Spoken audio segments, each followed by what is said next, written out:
And eto naman guys, nakikita natin na eto yung sa mga pangarap niyo. Sabi ko nga guys, swerte kayo 'no, merong swerte na dadating sa inyo.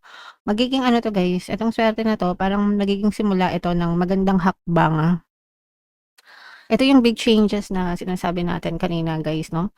Ito'y hakbang tungo sa pangarap niyo mga kapiksi. So parang, I'm sensing na makakita kayo ng isang pagkakataon or opportunity na una, suswertehin kayo, pangalawa, magiging hakbang siya sa pagtupad ng mga pangarap niyo. Pangatlo,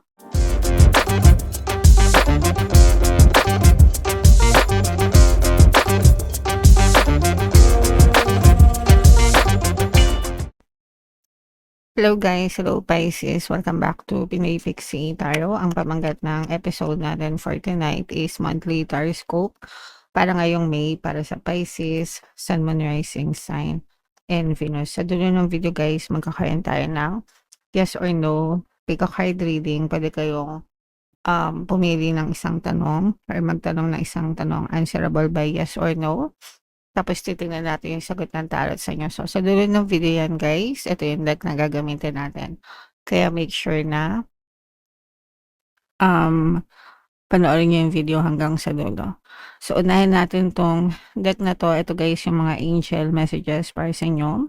So, ask help from others. Huwag kayong mahiyang humingi ng tulong guys sa ibang tao.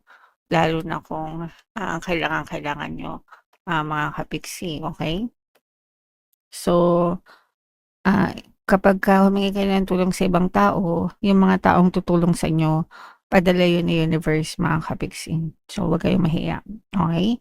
And you are also doing them a favor kasi kapagka tinulungan nila kayo guys, babalik din ang good karma sa kanila.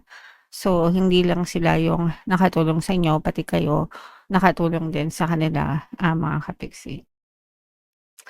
And another message guys is ito yung recovery guys, pagbangon, no? Recovery sa buhay, pwedeng recovery sa health, pwedeng recovery sa finances, whatever form of recovery mga kapiksi. Pero ibig sabihin nito mas nagiging ma-okay na kayo, mas nakakabangon na kayo, mas nakakabawi na kayo, mas malakas na kayo right now, Pisces. And eto naman guys, big happy changes ng mga magaganda, malalaki at masasayang pagbabago yung pwede niyong ma-experience as long as inuunahan niyo na, no? Yung pagbabago guys sa ating physical reality is susunod lang kapag ikaw ay nagbago sa sarili mo. Hindi pwedeng magbago yung buhay mo kung ikaw mismo hindi ka nagbabago. It doesn't work that way guys, no? Changes always start from you, no? Kapag nagbago ka, tsaka magbabago yung buhay mo. Kung puro ka pa rin reklamo, kung puro ka pa rin worry, alala, stress, hindi pwedeng magbago yung buhay mo, kapiksin. So, kung namomroblema ka ngayon, tanungin mo yung sarili mo, bakit ako namomroblema, 'di ba? Ano bang fino-focus ko? Ano ba ako, in general?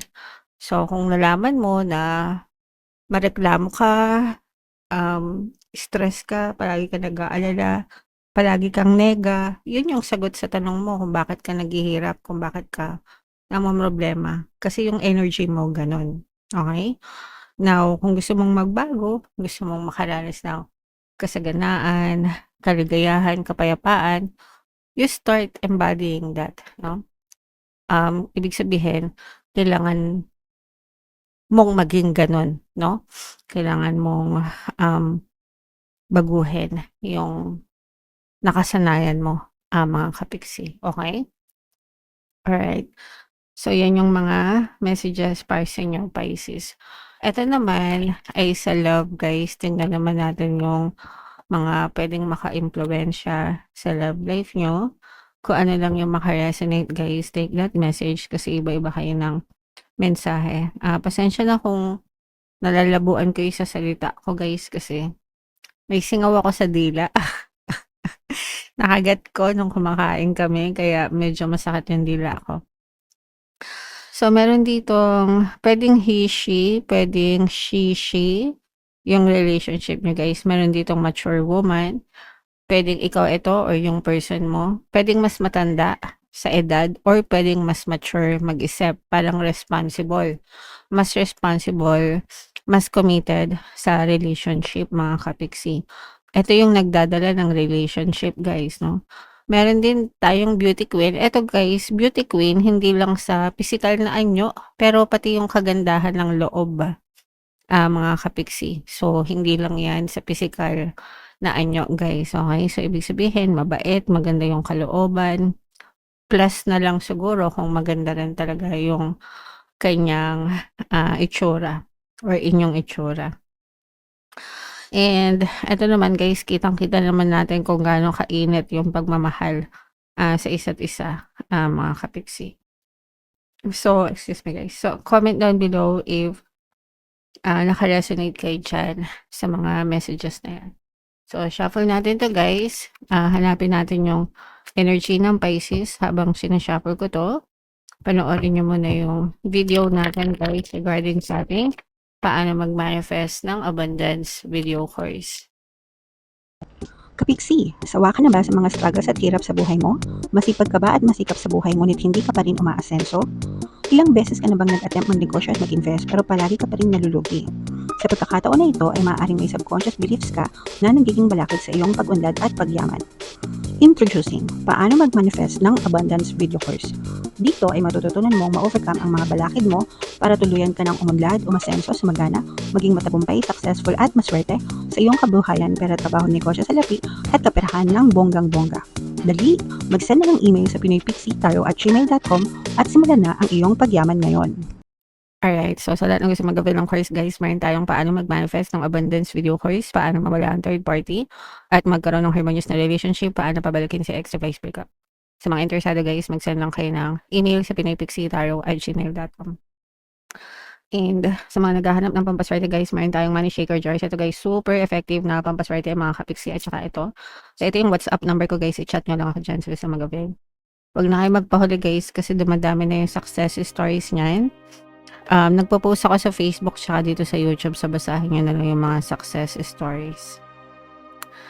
So, this is a very, very positive set of energies, mga kapiksi. Ang nakikita lang natin dito, guys, sa negative is medyo, parang medyo natatakot kayo, no?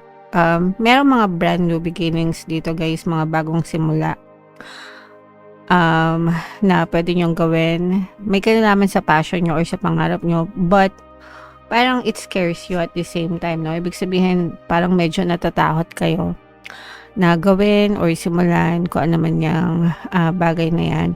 So, kailangan nyo lang i-build yung self-confidence nyo, guys, no? Planuhin mabuti yung mga hakbang. I-anticipate nyo kung ano yung mga pwedeng mangyari. Kaya nga kayo may mga plano. And yung mga risks na pwedeng kaakibat nung gusto nyong gawin. Tapos mag-risk mitigation kayo. Risk planning para ma-mitigate nyo yung mga risks. Yeah, and ask help from others. Ito yun guys, kaya sinasabing ask help from others. Kung meron kayong naguguluhan sa mga plano nyo or sa mga gusto nyong gawin, magtanong kayo guys sa mga eksperto, maghanap kayo ng mga groups, no, mga communities guys. Marami kayong matututunan mga kapiksi, okay? So yun yung nakita natin na medyo downside lang, yung parang medyo natatakot lang kayo. On the positive side guys, ito yung swerte, ito yung energy ng swerte. Mga kapiksi. For some of you guys, maaring may opportunities or tulong na dadating sa inyo. Pakikipagsapalaran ito sa ibang lugar. Pwedeng pakikipagsapalaran sa ibang lugar or new adventure. Pero ito isapalaran guys. Makikipagsapalaran yung iba sa inyo. And kapag nakipagsapalaran kayo guys or you take that opportunity, suswertehin kayo guys. Suswertehin kayo dito sa pakikipagsapalaran na to. So, pwedeng sa abroad, pwedeng sa ibang lugar, pwedeng lilipat kayo ng trabaho or lilipat kayo ng pagkakakitaan. Pero mas maliwanag na bukas or mas maliwanag na opportunity yung nag-aantay sa inyo guys. And sabi ko nga, may kakambal na swerte ito mga kapiksi. So, i-mind nyo na itong mga swerte na to. Good luck, good fortune, guys, no? Dito parang meron din kayong may mare-reveal na truth sa inyo. Ibig sabihin parang may makakarating sa inyo na puwedeng good, puwedeng news or information, guys. Puwedeng tsismis or balita. Huwag natin sabihing tsismis. Puwedeng balita, impormasyon makakarating sa inyo, guys, 'no? And parang may matututunan kayo. Ito'y regarding sa isang tao, 'no? Parang meron kayong malalaman tungkol sa isang tao na somebody na kakilala mo, ganyan, or close sa'yo. And parang mare-reveal yung kanyang true intention, kung ano yung totoo niyang pagkatao. Kung totoo ba siyang person sa'yo or kung niloloko ka lang ba niya, mga kapiksi. Okay? Alright. So, what else, guys? Tingnan pa natin. Meron ditong presence ng fire sign, Aries, Leo, Sagittarius. So, for some of you, maaaring may fire element kayo sa inyong natal chart or you may be dealing with another fire sign. Ito, guys, ito yung mga conflict sa relationship, mga kapiksi. Pwede rin ito yon yung sinabi nating revelation, guys, no?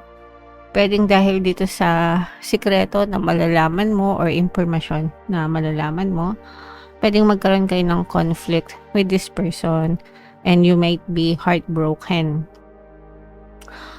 Parang sasama yung loob nyo, magkakasamaan kayo ng loob nitong person na to. So, this is somebody within your quantum bubble, guys. Ibig sabihin, kakilala nyo ito. Pwedeng kaibigan, kasama sa trabaho, kamag-anak, kakilala, kapitbahay, whomever, guys. Pero medyo magkakaroon kayo ng conflict, konting hindi pagkakaunawaan with this person. Alright? And eto naman, guys, nakita natin na eto yung sa mga pangarap nyo. Sabi ko nga, guys, swerte kayo, no? Merong swerte na dadating sa inyo. Magiging ano to, guys, etong swerte na to, parang magiging simula ito ng magandang hakbang. Ito yung big changes na sinasabi natin kanina, guys, no? Ito yung hakbang tungo sa pangarap nyo, mga kapiksi. So, parang I'm sensing na makakita kayo ng isang pagkakataon or opportunity na una, suswertehan kayo. Pangalawa, magiging hakbang siya sa pagtupad ng mga pangarap nyo. Pangatlo, ito yung magdadala ng mga malalaki at mga magagandang pagbabago sa buhay nyo, mga kapiksi. So, napakagandang combo nito, guys. So, i-mind nyo na itong mga swerte na to, good luck, good fortune, itong mga pangarap sa buhay, guys. And itong mga big happy changes. Yan. So, napakagandang combo niyan para sa inyo, Pisces. Comment down below if naka-resonate kayo and i-mind nyo na lahat yan, guys, sa comment section. So, ito yung ating yes or no pick a card reading, guys. So, mga kayo ng malalim. Tapos, itanong sa isip yung tanong na gusto nyong malaman for me. And then, pili kayo ng isang card. Ito yung card 1. Ito yung card 2. Ito yung card 3. Kung card 1 ang napili nyo, guys, ang sagot sa tanong nyo ay yes. Kung card 2 naman, ito ay no, mga kapiksi. And kung card 3, ito ay yes, guys. Okay? So, i-mind nyo na yan sa comment section, guys, yung mga magaganda, and comment down below if naka-resonate kayo. For more tarot readings, ito yung playlist nyo, guys. Ito naman yung ating success stories ng paano mag-manifest ng abundance video course. Panoorin nyo itong video, guys, about money shaker jars. Thank you for liking, sharing, and subscribing. See you next time, guys. I love you all. Have a nice day. Bye-bye.